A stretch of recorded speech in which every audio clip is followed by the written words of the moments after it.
Bonjour mes bien-aimés dans le Seigneur, ici c'est le frère Van. Aujourd'hui, on va faire quelque chose de nouveau ensemble. Je sais que d'habitude, ce que je fais autobiographie où je parle de mes témoignages et de ma vie. Mais depuis un moment, j'ai aussi pensé à autre chose, c'est-à-dire j'aimerais bien discuter des questions diverses qui concernent les chrétiens. Et c'est dans ce cadre-là qu'aujourd'hui, on va lancer, je vais certainement trouver le nom du concept plus tard. Je n'ai pas encore pensé au nom du concept, mais j'ai déjà la vision de comment le concept va se passer, en fait. J'ai déjà la chose dans la tête. Mais il faut que je trouve un nom, en fait. Donc, c'est peut-être là où je suis encore un peu bloqué. Mais quand je posterai cette vidéo, certainement, j'aurai déjà trouvé un nom. Donc, ce concept-là que je suis en train de lancer, que je vais lancer aujourd'hui avec la première question que nous allons aborder ensemble, c'est en fait un cadre où on pourra parler des questions diverses concernant les chrétiens, concernant tout, en fait, pas forcément relié à ma vie, parce que l'autobiographie, c'est beaucoup plus des témoignages reliés à ma vie. Mais dans ce concept-ci, nous allons discuter, nous allons débattre, nous allons ouvrir certaines questions et nous allons essayer de voir ce que pense la Bible, ce que dit la parole, ce que dit la parole de Dieu par rapport à telle ou telle chose. Et ce sera un monologue, parce que pour l'instant, il y a des choses où il y a des choses où je pense que j'aimerais bien développer ce que je pense par rapport à certains thèmes. Ce n'est pas une mauvaise chose. Je fais Parlons-en où justement j'appelle mes frères et sœurs. Mais là, dans ce cadre-ci, parce que aussi ça me permet aussi en fait de pouvoir facilement délivrer des contenus que je pense qui seraient utiles pour des frères et des sœurs qui vont tomber sur ce genre de vidéos. Parce que quand je fais Parlons-en, par exemple, il faut qu'on se regroupe, il faut trouver un jour, chacun de nous a ses occupations, c'est un peu plus difficile. Voici pourquoi je fais Parlons-en peut-être 2 à 3 fois, une fois, 3 mois après, c'est-à-dire chaque 3 mois, je fais Parlons-en parce qu'en fait, le problème, c'est la difficulté de se retrouver, les occupations de tout un chacun. C'est un peu ça. Donc, je ne sais pas si j'ai été clair. Dans ce concept-ci, nous allons parler de diverses choses qui concernent les chrétiens, qui peuvent aussi concerner l'actualité, mais tout toujours encadré par rapport à la parole, ce que Dieu dit, par rapport à la parole de Dieu et les sujets qui concernent directement les chrétiens. Donc, sans plus longtemps tarder, on va commencer. Cette chose qui est répétitive, j'ai un sujet qui m'est venu, que le Saint-Esprit m'a mis à cœur parce que c'est répétitif en fait. J'ai l'impression que j'ai beaucoup de mes frères et sœurs qui me contactent par rapport à ce problème-là et j'ai jugé intéressant de lancer cette plateforme en parlant de ça, c'est-à-dire euh, être pasteur en plein temps ou bien être homme de Dieu en plein temps en fait. Être homme de Dieu en plein temps. Je souhaiterais vraiment qu'on puisse parler par rapport à ça. Et si vous avez des commentaires, n'hésitez pas à mettre des commentaires et puis ça pourra ouvrir le débat parce que je ne pense pas que j'ai la science infuse. Ce que je souhaite faire, c'est juste partager euh, ma pensée, mes vues et aussi ce que la parole de Dieu dit en fait. Bon, déjà pour commencer, avant de lancer ce débat, est-ce que je dois faire même mon témoignage? J'ai un petit témoignage que je voulais partager avant de lancer ça. Non, je vais le faire après. Je pense que je vais le faire après. Avant la fin de cette vidéo, je vais faire un petit témoignage que j'ai vécu récemment. Donc, pasteur en plein temps ou homme de Dieu en plein temps, euh, qu'est-ce que vous en pensez? Qu'est-ce que vous en pensez? Ce sujet, en fait, vient parce que j'ai l'impression, je ne dis pas que c'est faux, hein, je ne dis pas que ce n'est pas possible d'être un homme de Dieu ou pasteur en plein temps. Tout au contraire, je pense que oui, il y a des gens qui veulent être consacrés totalement à l'œuvre de Christ, qui souhaitent vraiment se donner à plein temps, c'est-à-dire de façon totale, quoi, faire ça de façon. Je comprends ce concept. Ce que je veux juste, c'est mettre en lumière certains dérapages, et je ne veux pas hésiter de dire ici que je vais beaucoup plus pointer nos réalités que l'on vit au Gabon, en fait.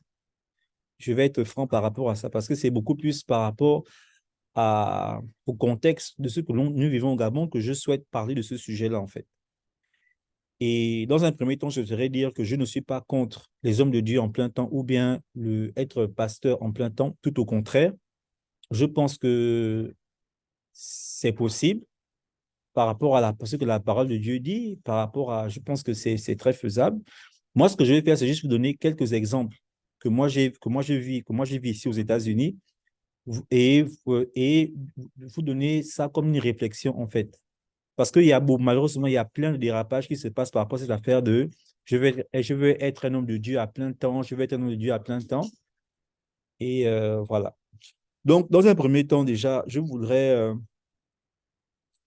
dire ceci, c'est que depuis que j'ai fini mes études en 2018 aux États-Unis, Dieu m'a fait la grâce, dès que j'ai quitté l'université, d'être à côté des pasteurs. Aujourd'hui, nous sommes en 2023, donc ça fait un peu plus de 4 à 5 ans aujourd'hui, 4 à 5 ans aujourd'hui que je suis toujours à côté des pasteurs, je suis toujours à côté des hommes de Dieu, en fait. Et étant aux États-Unis, j'ai eu une bonne expérience par rapport à ça parce que les pasteurs que j'ai côtoyés, en général, ils travaillent en plein temps. Excusez-moi, si mon anglais veut prendre. Ils travaillent en plein temps, en fait. C'est-à-dire, ils ont leur propre boulot et puis ils gèrent aussi le ministère. Et c'est quelque chose que je voudrais vraiment mettre en lumière. Si vraiment on me permet, si je peux citer des noms, je donne beaucoup comme exemple le pasteur Jean-Paul de Tabernacle of Christ for All Nations, situé du côté de Highfield à Maryland. C'est vraiment un homme de Dieu. Il est 6 jours sur 7 à l'église. Il est marié, il a une famille. Et ce monsieur, j'aime beaucoup son dynamisme par rapport à son investissement, malgré le fait qu'il travaille à plein temps aussi. Il travaille à plein temps. Je pense qu'à un moment donné, il avait même deux boulots, mais il se donne vraiment, malgré ça, il se donne vraiment corps et âme au ministère. C'est lui qui dirige les prières de 6 heures à 7 heures. Et pendant la semaine, de lundi à samedi, c'est lui qui dirige les temps de prière, les temps d'enseignement, sans compter que le samedi, quand il peut se reposer, il va aussi à la chorale. C'est vraiment quelqu'un qui est multicasquette.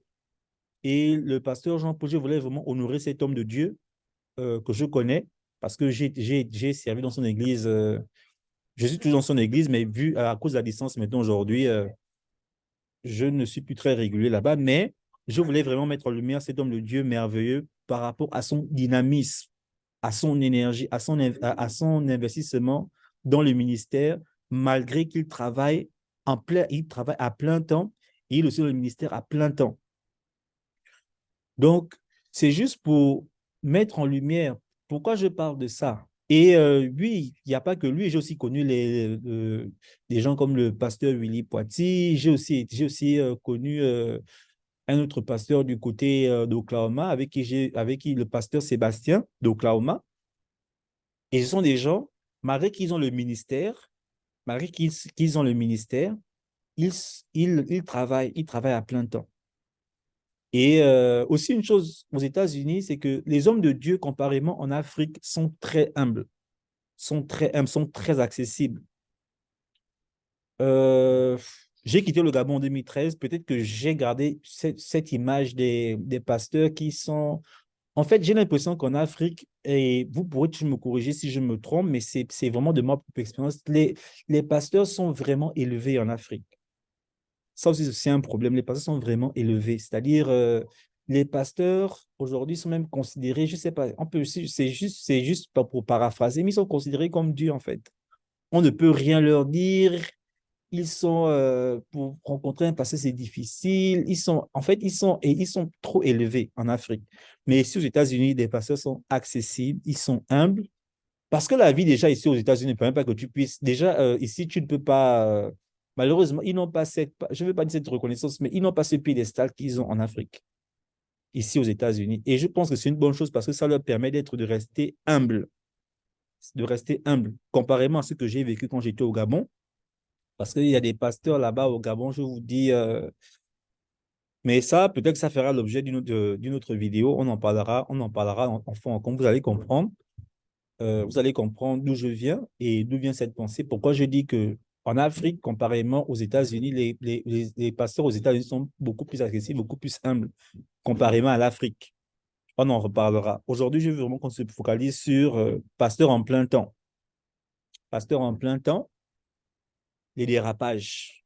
Les dérapages. Et comme je l'ai dit tantôt, je ne suis pas contre le fait que les pasteurs puissent exercer à plein temps, tout au contraire. Mais moi, je veux citer ici les dérapages et donner des contre-exemples, en fait, que surtout pour nos réalités en Afrique, surtout par rapport à nos réalités en Afrique, en fait, et par rapport à nos réalités au Gabon. Parce que je souhaite, à travers cette vidéo, encourager quelqu'un et peut-être éclore la lanterne de quelqu'un, qui sait. Donc, c'est un peu ça. Donc, je reviens par rapport à mon exemple. Je reviens par rapport à mon exemple. Donc, je disais que ici aux États-Unis, en fait, l'expérience que j'ai, c'est que les hommes de Dieu, malgré qu'ils ont le ministère, malgré qu'ils ont le ministère, ils travaillent. Et vous devez, et j'ai beaucoup d'admiration pour ça, parce que je sais que c'est difficile. Je sais que c'est très difficile de pouvoir gérer la famille, le travail, le boulot. Et c'est comme en anglais, on dit it is really demanding. Ça demande beaucoup, en fait, beaucoup de sacrifices. Donc, c'est un peu ça. Comparément à ce que j'entends de mes frères et sœurs avec qui je discute souvent, cette affaire que, et je vais beaucoup plus me baser sur ce que les pasteurs en Afrique veulent faire. Moi, la chose que je comprends pas, c'est qu'en Afrique, nous avons un problème de pauvreté. Nous avons un problème de pauvreté. Mais c'est aussi nous, malgré la pauvreté, qui voulons tendre vers l'appel, je veux dire, l'appel pastoral à plein temps. Et pour moi, ça ne colle pas. Parce qu'après, qu'est-ce que ça crée? Ça crée que le pasteur confond maintenant les églises, excusez-moi, le pasteur confond maintenant les offrandes à son argent de poche. À son argent de poche. Parce qu'il estime que, comme il se donne à plein temps, il doit être rémunéré. Je ne veux même pas parler des dîmes. Je ne parle même pas des dîmes. Et la dîme, ça, c'est autre chose. Ça sont des choses que je ne maîtrise pas. Donc, je ne vais pas parler des choses que je ne maîtrise pas. Mais je vais parler par rapport aux offrandes, en fait. Ou bien par rapport aux hommes de Dieu qui s'enrichissent sous le dos des fidèles. Voilà. Voilà. Et pendant ce temps, ces fidèles-là vivent dans la pauvreté. Parce qu'il faut bien préciser. Je ne parle pas des hommes de Dieu, des hommes de Dieu qui font un merveilleux travail, qui aident vraiment la communauté, qui aident vraiment leur communauté. Je parle de ces hommes de Dieu qui vivent une vie d'aisance, une vie confortable sous le dos des fidèles. Et je sais qu'en Afrique, c'est beaucoup plus ça, en fait. Moi-même, j'ai été au Gabon, je sais de quoi je parle. Il n'est pas normal, je dis bien, il n'est pas normal. Et ça, je me ferai peut-être des ennemis, c'est pas grave, mais je préfère en parler parce que je ne sais pas pourquoi ces choses se passent dans la maison de Dieu et personne n'a le. Je ne me rappelle pas être tombé sur une vidéo où les gens en parlent de façon franche. Je dis, je peux me tromper, je n'ai pas la science infuse, mais je vais tirer une sonnette d'alarme pour dire à mes frères et sœurs que ce n'est pas normal. Ce n'est pas normal que des hommes de Dieu, que les hommes de Dieu soient dans l'opulence, soit dans le vivre de façon confortable, ils ont de belles maisons et tout, pendant que les fidèles qui investissent par rapport à eux, eux vivent dans la pauvreté. Il faut qu'on se repose des questions. Il faut qu'on se repositionne par rapport à notre foi, par rapport à ce qu'on pense, par rapport aux pratiques qui se font dans l'Église. Moi, j'ai la foi de croire que si tu donnes, et surtout la bénédiction financière, si tu donnes, c'est que toi aussi, toi-même aussi, tu dois être béni, en fait. C'est un peu ça. Moi, c'est ça en quoi je pense. Moi, c'est ça en quoi je crois. Excusez-moi. Bon, maintenant, là, on va beaucoup plus se concentrer sur les pasteurs ou bien les hommes de Dieu à plein temps. Pourquoi est-ce que je pense que ça peut être un dérapage ou bien souvent ça cause des dérapages? Déjà, il faut repartir à ce que Dieu t'a donné comme révélation. Qu'est-ce que Dieu t'a dit? Quelles sont tes profondes motivations? Pourquoi est-ce que tu veux te lancer dans le ministère à plein temps? Est-ce que cela vient de la révélation de l'appel que Dieu t'a donné par rapport à ton ministère ou bien cela vient d'une autre motivation que ce soit? Est-ce que c'est une motivation personnelle? Parce que tu estimes que non, non, moi je ne suis même pas, moi je ne suis même pas, je ne comprends même pas la logique en fait. C'est la logique que je ne comprends pas. Surtout pour nous qui vivons dans les pays pauvres, des pays comme le Gabon, parce que mon pays c'est un pays sous-développé, c'est un pays pauvre. Moi je vis aujourd'hui aux États-Unis, je vois les pasteurs qui travaillent 40 heures par semaine et qui donnent ministère de façon fidèle, de façon régulière dans leur église. Et je ne comprends pas qu'au Gabon, des pays pauvres comme le Gabon, hein, un monsieur va se lever un jour et dire que non, moi, je veux rendre ministère à plein temps. Et pire encore, souvent parmi ces gens, ce sont des jeunes frères et sœurs gabonais qui ont le temps qui ont la possibilité d'aller étudier, d'aller dans les écoles, d'apprendre, de connaître, de connaître un métier et puis de s'épanouir après financièrement et de lancer ministère. Je veux juste que ceux qui n'ont pas la révélation ou bien cet appel ou bien qui n'ont pas la confirmation que Dieu leur a dit que moi, je veux que tu sois pasteur ou bien prophète ou bien homme de Dieu à plein temps, se repositionnent par rapport à cela. Qu'ils fassent attention. Ce n'est pas impossible. Ce n'est pas impossible d'être un pasteur et de pouvoir gérer et l'Église et le travail. C'est possible, c'est très possible même.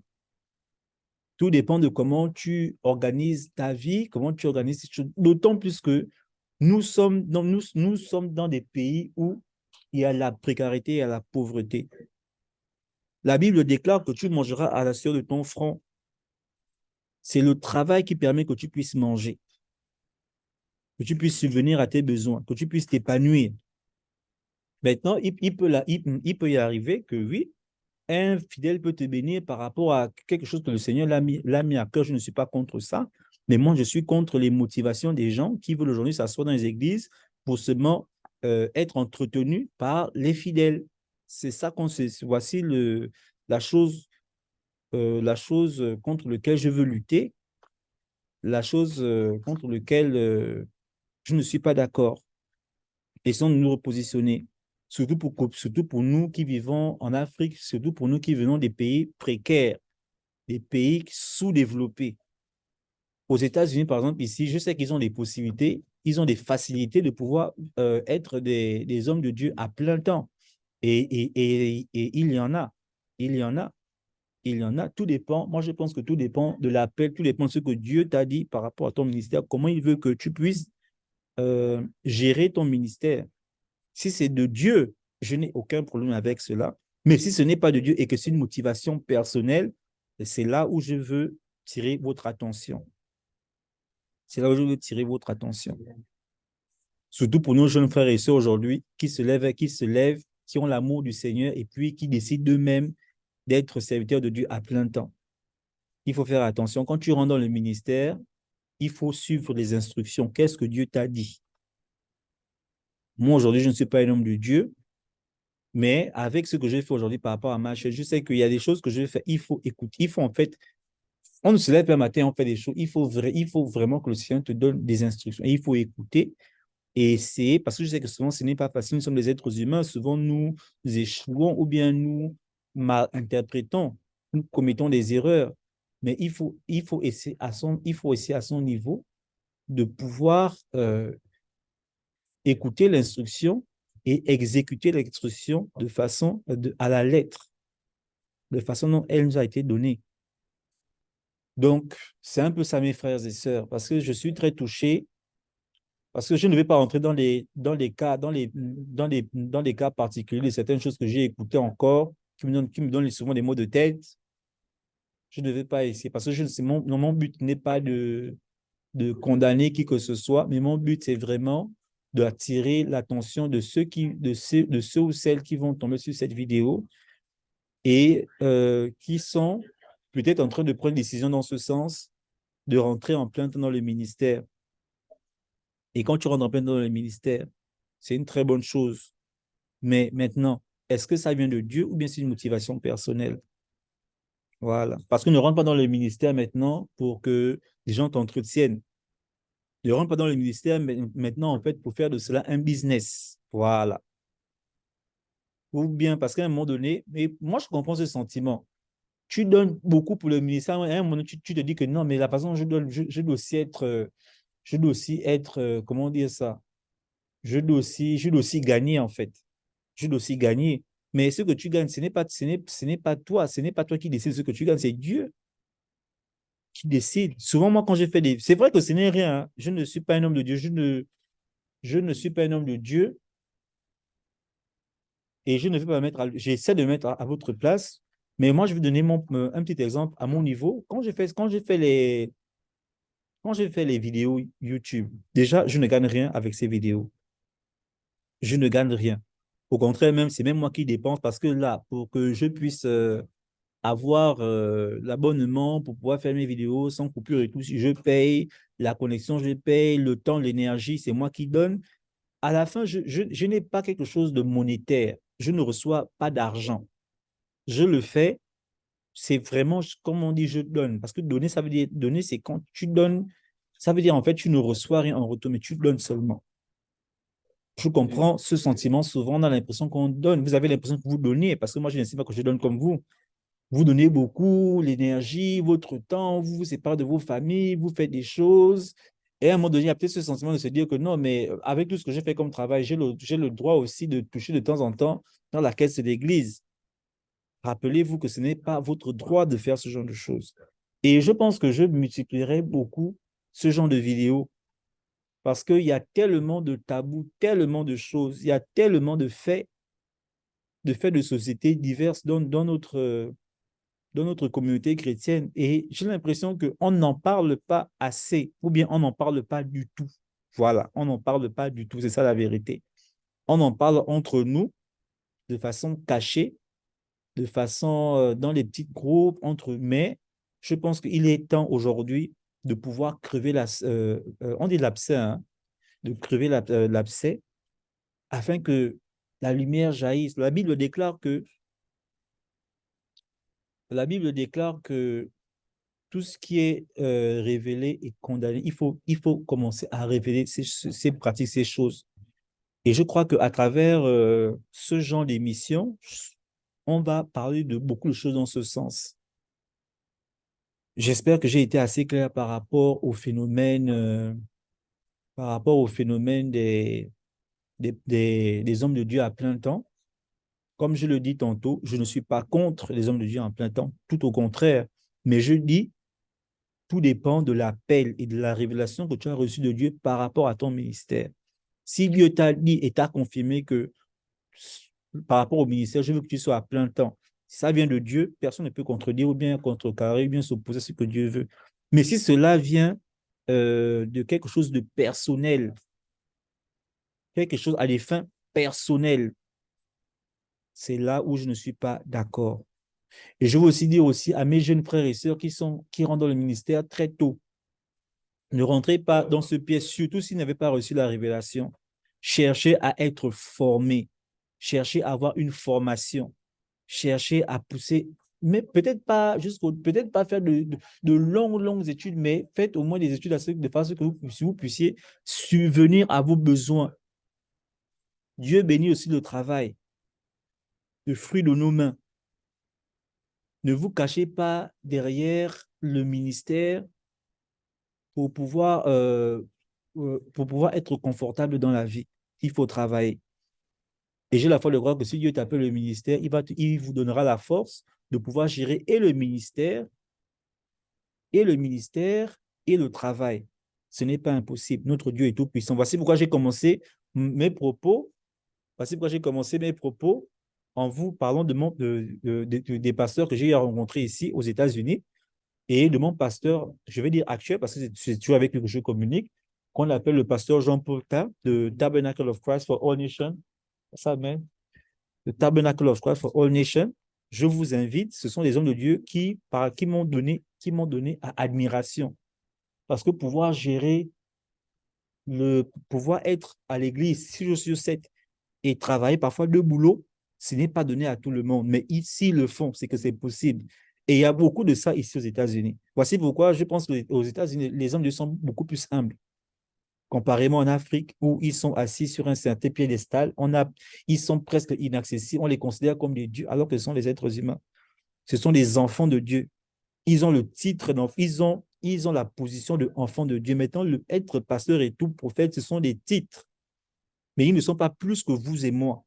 Mais je sais qu'en Afrique, en général, on a l'impression que le pasteur, ou bien le prophète, ou bien qui que ce soit, il est au-dessus. Non, il n'est pas au-dessus. Je vais vous prendre un cas simple. Dans une famille, tu as le, dans une famille, tu peux avoir 5 frères et sœurs. Mais dans le cœur de tes parents, dans le cœur de ta mère, dans le cœur de ton père, vous êtes tous au même niveau dans une famille. Ça n'a rien à voir avec le fait que non, le petit frère a un doctorat, le grand frère euh, a un BTS, ou bien le petit frère, ou bien la grande sœur ne fait pas l'école. Non. Aux yeux des parents, vous êtes tous au même, vous êtes les enfants, vous êtes leurs enfants. Vous êtes considérés comme des enfants. C'est aussi ça aussi dans la maison de Dieu. Nous sommes tous considérés devant Dieu de la même façon. Il n'y a pas un qui est plus grand, qui est plus fort, qui est plus beau que l'autre. Nous craignons un Dieu parfait. Et la Bible dit que même si méchant, moi Dieu, et même Dieu, il est excellent. Il est excellent. C'est le père de famille excellent. Il est excellent. Ça veut dire que ce que les parents physiques n'arrivent pas à donner, mais qui devraient donner ne font pas. Lui, Dieu, il fait. Donc, c'est ça. Donc, mes frères et sœurs, je sais peut-être que ce genre de vidéo ne va pas plaire à beaucoup de personnes. Je sais que ce genre de vidéo euh, va peut-être déranger, mais je pense qu'à un moment donné, il est aussi notre devoir en tant que membre de l'Église de pouvoir souvent, je vous dis, souvent ça aide les pasteurs. Les pasteurs, il y a les gens qui ont vraiment la crainte de Dieu cherchent ça. Des gens avec qui ils peuvent discuter, qui peuvent leur dire des choses de façon claire, sans hypocrisie, sans détour. Maman, papa, pasteur, ou bien maman, pasteur, à ce niveau, excuse-moi, mais tu as mal fait. Parce que nous sommes trop habitués à adorer ces gens-là. Et c'est souvent nous qui les conduisons aussi dans l'erreur. Et je comprends parce que souvent nous sommes aveuglés par l'appel, par l'onction, mais ce sont des êtres humains comme nous. Ils commettent aussi souvent des erreurs, ils prennent souvent aussi des mauvaises décisions. Souvent aussi, ils ont aussi besoin d'être aidés, ils ont besoin d'être supportés. Et c'est notre devoir de prier pour ces gens. Depuis ces 2 derniers jours, je prie beaucoup pour les hommes de Dieu, pour mon ancien pasteur. Le Seigneur m'a mis à cœur vraiment de beaucoup prier pour ces gens-là. C'est vrai, il faut apporter la critique, mais il faut aussi les soutenir parce que ces combats-là, ce sont des combats spirituels, ce ne sont pas des combats physiques. Et moi, à mon niveau, je vais faire la mission que Dieu m'a donnée et je pense que je vais pouvoir, même ce sujet, je n'ai même pas pu bien développer ça. Voici pourquoi en général, c'est bien quand je suis avec quelqu'un, on discute, là, c'est plus facile en fait. C'est un peu ça. Donc, ne tolérez pas, surtout nos jeunes. Moi, j'entends souvent des histoires des gens, la femme travaille, le mari dit que lui ne veut pas travailler, lui, c'est le ministère à plein temps. Ce qui fait que toutes les charges sont mettant sur la femme. Des situations comme ça. Mais il n'y a que ça. Et je vous dis, vous faites ça seulement en Afrique. Ici, on ne fait pas, ici, je n'ai pas encore rencontré un homme de Dieu qui s'assoit sur sa femme et il va dire que moi, je vais faire dans le ministère à plein temps. Et il s'assoit sur sa femme. Vous pensez que l'appel de Dieu, quoi, c'est dépendamment des pays, dépendamment des origines? Je ne pense pas, hein. Antoine, moi, je ne pense pas. Je ne pense pas que quand tu es au Gabon, Dieu t'appelle d'une façon, quand tu es aux États-Unis, Dieu t'appelle d'une autre façon. Je ne pense pas. Moi, ce que je crois, c'est que effectivement, l'appel en plein temps est possible. C'est très possible même. Ce sont des choses que je pense que Dieu permet, mais il faut que ça vienne de lui. Et le problème, c'est que le dérapage se passe quand maintenant les hommes eux-mêmes ont leur propre agenda. ils veulent, ils veulent, ils veulent remplir leur propre agenda personnel et ils s'enrichissent. Et parce qu'en général, à la fin, c'est ça, ils s'enrichissent sur le dos ils s'enrichissent sur le dos des fidèles. Je ne sais pas pourquoi les gens n'arrivent pas à parler de ça de façon claire comme ça, là. Il faut parler de ça.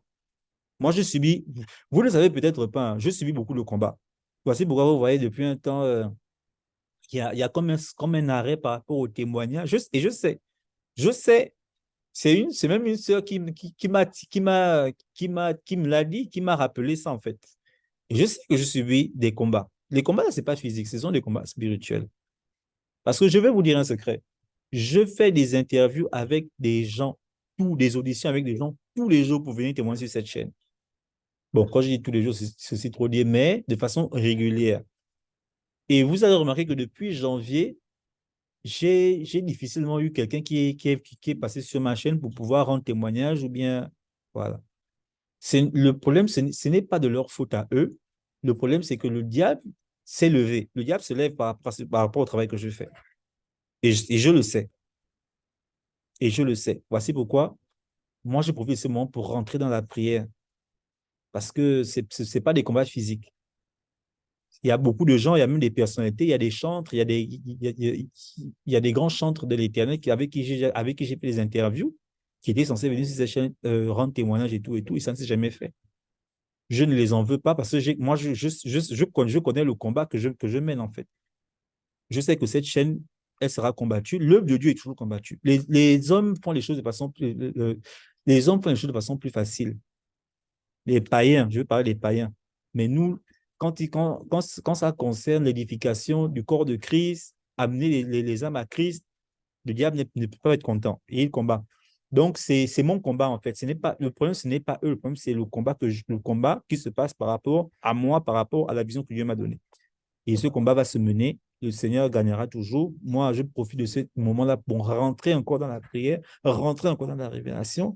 Et j'essaye toujours de, moi, je vous ai dit que mon but, ce n'est pas de me faire des vues, me faire de l'argent, monétiser tout ce que je fais. Si ce n'était que ça, je ne ferais pas des vidéos sur YouTube parce que je peux faire des choses qui peuvent me rapporter de l'argent et de façon confortable.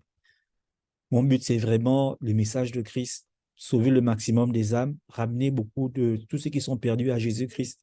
Et c'est ça. Et je n'ai pas besoin de quoi que ce soit. Maintenant, si Dieu me bénit financièrement par rapport à ça, ça va me permettre de pouvoir acheter des caméras, pouvoir m'équiper, peut-être aussi payer des gens qui pourront m'aider par rapport à ce que je fais. En fait, si je gagne de l'argent demain, ce sera beaucoup plus pour réinvestir, pour que mes contenus soient beaucoup plus améliorés, parce que dans la vie, il faut progresser. Peut-être dans ce sens, mais je ne cherche pas des revenus ou bien quelque chose de particulier par rapport à tout ce que je fais actuellement. Donc, juste pour revenir rapidement sur notre sujet, mes frères et sœurs, j'insiste beaucoup, ce n'est pas normal que aujourd'hui tu t'assoies sur ton mari et dire que, hormis, si je dis bien, hormis si Dieu t'a appelé au ministère à plein temps, mais si ce n'est pas ça, ce n'est pas normal. Il faut que tu poses la question à Dieu clairement par rapport à ton appel. Quelle est l'instruction? Qu'est-ce qu'il veut que tu fasses exactement? Parce qu'après, cela crée beaucoup de désordre et de dérapage dans nos églises. Et vous connaissez les dérapages. Vous connaissez de quoi je parle. Donc, je vais m'arrêter là pour ce premier sujet. C'était un peu, ça, c'est un début. Je vais voir comment je vais évoluer, mais je sais qu'en général, j'ai beaucoup de questions parce que je discute beaucoup avec des chrétiens. Et dans cette émission, ne vous inquiétez pas, je ferai un effort de lever tout genre de tabou, de lever tout genre de tabou. Je dis toujours aux gens que, vous savez, quand j'ai fait Christ et la TV, j'ai parlé de mon propre témoignage, de ma vie dans la fornication et tout et tout. Ce n'était pas des témoignages faciles. Ce n'était pas des témoignages faciles. Et je ne pense pas, donc je ne vais pas fuir. Je ne vais pas fuir des questions difficiles, issues bien des sujets difficiles. Si je suis capable de m'exposer, de vendre ma vie aux gens comme ça sur YouTube, parler de ma vie comme ça, n'importe quoi, je sais que le gars là, il a fait ci, ça. Vous pensez que c'est vous que je vais épargner? Hein? Vous pensez que je vais épargner? Non, non, non, non, non, non, non. Parce que je veux en fait, ce que je fais, c'est par exemple. Je veux d'abord montrer mon propre exemple, dire aux gens que non, je ne suis pas en train de pointer quelque chose du doigt. Moi-même qui vous parle, je suis le premier au front. Je suis celui là-bas qui prend d'abord les coups. Voilà. Donc, hormis le Seigneur me convainc de parler encore de ça, mais de façon, parce que là, c'était beaucoup plus une présentation de la chose et tout, machin. Mais si Dieu me convainc encore, je vais revenir et on va aller un peu plus en profondeur par rapport à ça, en fait. Et n'hésitez pas sur vos commentaires et tout, de me dire ce que vous pensez par rapport au sujet. Homme de Dieu à plein temps en Afrique, surtout en Afrique. Qu'est-ce que vous en pensez? Et je crois que c'est ce que je vais mettre dans ma vidéo dans ma vidéo, comme titre de la vidéo. Maintenant, pour finir, je veux juste finir avec ce petit témoignage que j'ai vécu récemment. Je vous bénis aussi rapidement un peu là. Récemment, j'ai eu quelque chose j'ai eu un frère à moi qui m'a humilié, en fait. Je vais le dire comme ça, parce que je me suis senti, le sentiment que j'ai, c'était un sentiment d'humiliation. Je me suis senti humilié par un frère à moi. C'est un frère que, bon, je ne le connais pas, on ne s'était jamais vu de façon physique. C'est juste que je l'ai rencontré par l'intermédiaire d'une amie et elle m'a dit non, discute avec lui, il a de bonnes ressources, il peut t'aider sur certaines choses. Donc, le frère, quelqu'un de très gentil, quelqu'un de très bien, quelqu'un de très bien. Donc, c'est comme ça qu'on lui et moi, on a comme ça tissé des relations, on discutait par rapport à certaines choses. Et ça faisait déjà un bon bout de temps que lui et moi, on discutait, mais sans pour autant s'être vu. Et récemment, il m'avait invité pour l'anniversaire de son fils.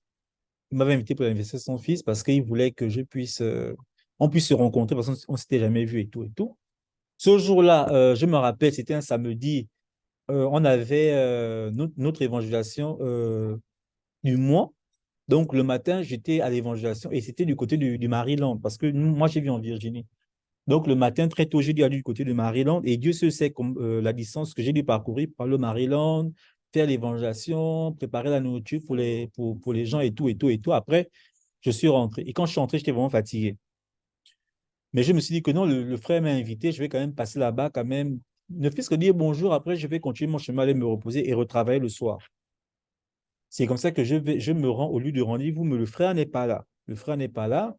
Je salue les gens que je rencontre. Je dis non, dis-toi à tel frère que je suis passé et puis passez-lui le bonjour. Mais le frère, je sais que le frère voulait, parce que je l'avais m'appelé, que je suis là et tout, mais le frère voulait vraiment que je lui dis non, mais compte tenu du temps, tu as donné 1 heure, mais compte tenu du temps, tu n'es pas là. Moi aussi, je suis d'autres choses à faire. Je ne peux pas. De ce quoi j'étais fatigué, j'avais besoin de me reposer, il fallait que je parte. Donc, c'est comme ça que finalement, le monde ne s'est pas vu, mais j'ai rencontré des gens, j'ai dit que non, transmettez au frère que je suis passé et tout et tout. Donc, c'est comme ça, l'affaire passe et tout. Je me dis que tout va bien et tout. Et puis, récemment, on discute vite, on discute, on s'échange des messages assez vite et tout. Et puis, il m'a dit quelque chose qui m'a blessé. Il m'a dit un mot qui m'a blessé, en fait. Sur le coup, parce que moi, de nature, je suis quelqu'un de très chaud. Je suis quelqu'un de très, très, très chaud. J'ai voulu prendre le numéro, j'ai voulu l'appeler ou bien le répondre de façon désagréable. Je dis, voilà, un peu du genre, tu ne me parles pas comme ça, tu ne me connais pas, est-ce que tu vois un peu. Parce que le monde n'est pas des amis. On discute par rapport à certaines choses, mais on n'est pas des amis. Si ça aurait été un ami qui m'aurait peut-être dit ce qu'il m'a dit, bon, je sais que c'est un ami à moi, ça peut arriver, mais lui et moi, on n'est pas des amis. J'estime que quand deux personnes ne sont pas des amis, il y a quand même un certain langage à tenir, même si, il y a des choses qui ne t'ont pas plu, mais une façon de dire, de dire certaines choses. Et lui, la façon dont il a dit, c'est pour moi, en tout cas, je l'ai senti déplacé, en fait. Et ça m'a humilié en tant qu'homme. Donc, sur le coup, et je bénis beaucoup le Seigneur parce que sur le coup, je ne me suis pas énervé, en fait. Mais ça a bouillonné en moi, mais je ne me suis pas énervé. J'étais même très calme. J'étais même surpris de savoir que, oh, comment je fais pour être calme comme ça alors que, mais je sentais j'avais le sentiment d'humiliation, mais je n'étais pas énervé. Je n'étais pas énervé. Et un qui me disait, prends le téléphone, appelle-le, parce que j'étais prêt à le faire. Je l'appelle et puis je lui dis, non, écoute, mon frère, je ne sais pas, faut que toi et moi mettre les choses au clair. OK, je ne t'ai jamais manqué de respect, mais il y a des choses que tu peux me dire. OK, on n'est pas des amis, on n'est pas arrivé au niveau où tu peux me parler comme tu veux me parler, là, en fait. Faut recadrer ton langage. Mais le Seigneur m'a dit, laisse, Ronis, tu sais, il faut. Et c'était un dimanche. Le Seigneur m'a dit de laisser, en fait. De laisser, ne réagis pas. Je dis à Dieu que Seigneur, je me sens humilié. Franchement, je n'aime pas me sentir. Le Seigneur m'a dit, bon, Ronis, laisse. Tu es un enfant de Dieu. Et celui qui en passe toi aussi, c'est un chrétien comme toi. il faut laisser. En fait, le Seigneur m'a fait comprendre que ce qu'il m'a dit, c'est parce qu'il ne me connaît pas, en fait. J'ai beaucoup aimé ça. Il m'a dit, ce qu'il te dit, c'est parce il pense te connaître, mais il ne te connaît pas. Parce que s'il te connaissait, il ne pouvait jamais dire ce qu'il a dit. Donc, laisse, ce n'est pas à toi de te justifier, ce n'est qu'une parole. Il ne t'a rien enlevé, il ne t'a rien ajouté. C'est vrai que ça t'a frustré, mais si tu réagis comme je voulais réagir, tu vas même encore gâter la chose, alors que c'est quelque chose qui peut se régler si vous vous rencontrez et puis tu l'expliques, comme je vous explique là, que peut-être que c'était le moment, il s'est senti frustré par le fait que je ne suis pas venu, pensant que je n'étais pas venu alors que je suis venu. Et puis, il m'a dit ce qu'il m'a dit. C'était pas quelque chose de très méchant, mais moi, ça m'a humilié, en fait. Parce que souvent, les gens ne comprennent pas que le problème, ce n'est pas ce que tu dis. Le problème, c'est comment la personne qui est en face de toi reçoit ou bien ressent ce que tu lui dis. Et c'est ça qui fait la différence. J'ai laissé, et j'ai senti l'amour, j'ai senti la paix. J'ai senti la paix, j'ai senti l'amour. Je me suis dit, tu sais quoi? Et j'ai même béni, c'est parce que je me suis dit que, waouh, Seigneur, tu es vraiment en train de me transformer en tant qu'homme. Parce que je me rappelle, le Ronis, il y a 4 ans, 5 ans, moi, je l'aurais appelé. Moi, je leur ai dit mes 4 vérités, je leur ai appelé. Je dis, tu ne me parles pas comme ça. Tu ne me parles pas comme ça. Mais j'ai béni beaucoup le Seigneur parce que, non, le Seigneur est en train de faire un travail dans ma vie. Et j'ai compris ça à travers ça, en fait, parce que j'ai pu, j'ai pu passer à autre chose. Et Dieu faisant, j'ai, je l'ai rencontré le jour même. Je l'ai rencontré vraiment par hasard parce que lui et moi, on vit dans 2 villes. Écoutez bien, on vit dans 2 villes différentes, mais le Seigneur a permis qu'on se rencontre quelque part. Are you going somewhere? Okay, please. Yeah, certainly you can get some food. Give me 5 minutes, okay? I'll be with you. Okay. Le Seigneur a permis que je le rencontre. Écoutez, le frère et moi, on vit dans 2 villes différentes. On vit aux États-Unis, mais on vit dans le même État, mais dans 2 villes différentes. Et chez nous, les chrétiens, il n'y a pas ce qu'on appelle hasard ou bien la chance. C'est le Seigneur qui a permis que, malgré que lui et moi, on vit dans 2 villes différentes, on se rencontre, on s'est rencontrés dans un magasin. Et pour la petite histoire, le magasin en question, je n'arrivais pas, j'ai eu un petit problème là-bas. Donc, ce qui fait que dans le magasin, j'ai été retenu. Mais j'ai compris que c'est le Seigneur qui voulait que je puisse être là-bas pour le rencontrer parce qu'il lui aussi venait aussi faire ses courses de ce côté. Lui, il ne me connaît pas, il ne connaît pas mon visage. Mais moi, dès que je l'ai vu, c'est que je dis, oh, mais ça, c'est le frère en question avec qui, ça, c'est le frère en question. Et c'est comme ça que je suis parti parler avec lui. Et on s'est compris. Et je n'ai pas été agressif. J'ai dit non, j'ai dit en fait, non, je lui ai expliqué clairement les choses que je sais que tu étais fâché parce que tu voulais que je vienne à l'anniversaire de ton fils et tout. Et puis, machin, j'ai pas pu. J'étais là, je suis venu à temps, à l'heure que tu as dit qu'il fallait que les gens viennent. Mais toi et moi, on ne s'est pas rencontrés. Et on s'est bien laissé, on s'est bien quitté. Donc, juste pour vous dire que souvent, il faut apprendre, et ce que le Seigneur m'a appris aussi, à, il faut apprendre à supporter l'humiliation. Il faut apprendre à supporter l'humiliation parce que en réalité, nous supportons l'humiliation pour faire grandir Christ en nous. Parce que nous voulons présenter aux hommes Christ. Nous sommes faits à l'image de Christ, nous sommes les représentants de Christ sur cette terre. Donc, les gens nous jugent par rapport à notre façon de réagir, notre façon de faire les choses. Si j'aurais pris mon téléphone et Dieu sait que j'avais raison, moi, je me serais fâché sérieusement avec lui. Parce qu'après, quand je l'ai rencontré le jour, je lui ai expliqué que non, mais j'étais même là ce jour-là.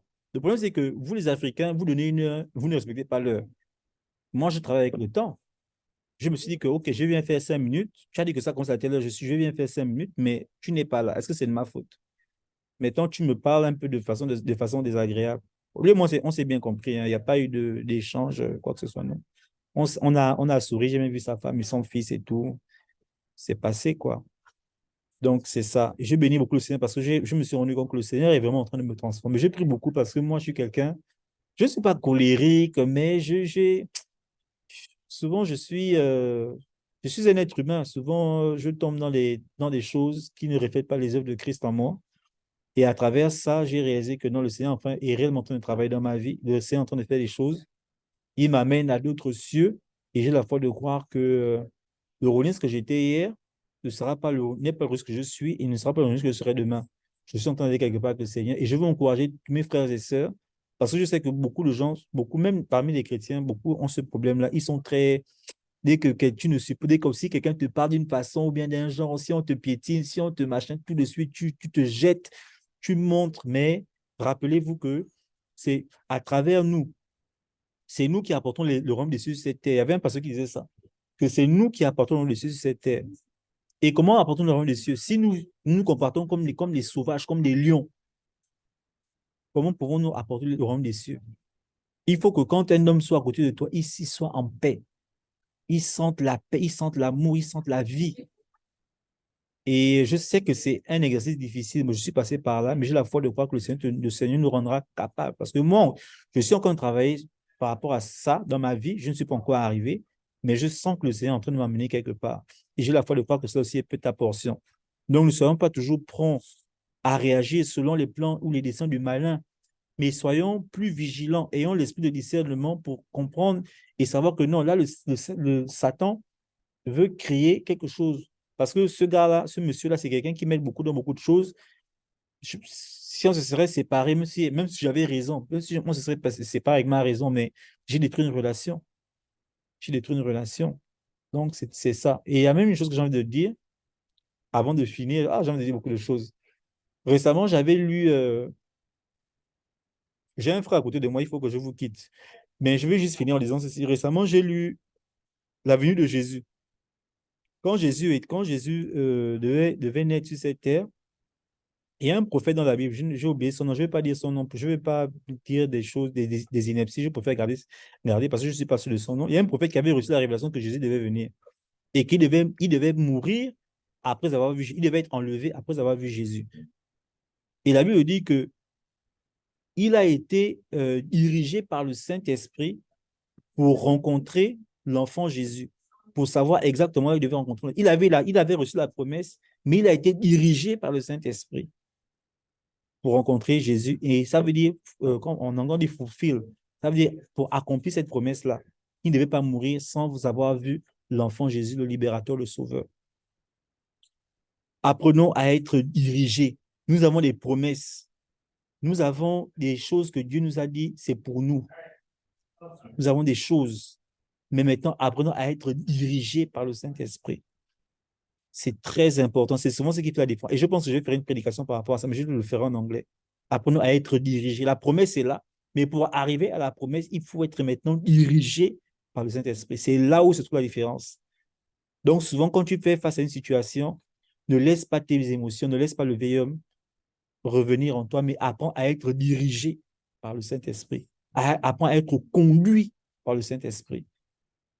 Parce que c'est lui qui a le secret des gens qui sont là pour ta destinée. C'est lui qui a le secret de ta promotion, de ta réussite, de ton succès. Des gens avec qui tu dois marcher, avec qui tu dois être connecté pour ta réussite. Et je le dis parce que ce monsieur, il a beaucoup fait pour moi. Et je sais que c'était le plan du diable que je me sépare de lui. Donc, c'est ça. Donc, je vais finir cette vidéo avec ça. J'ai un frère là, je ne vais pas le laisser tout seul. Il faut que lui et moi on discute un peu. Donc, on se dit à une prochaine et voici le concept. Et certainement, je vais revenir à vous avec d'autres questions, d'autres sujets et on va discuter ensemble. Soyez bénis. Merci. Bye bye.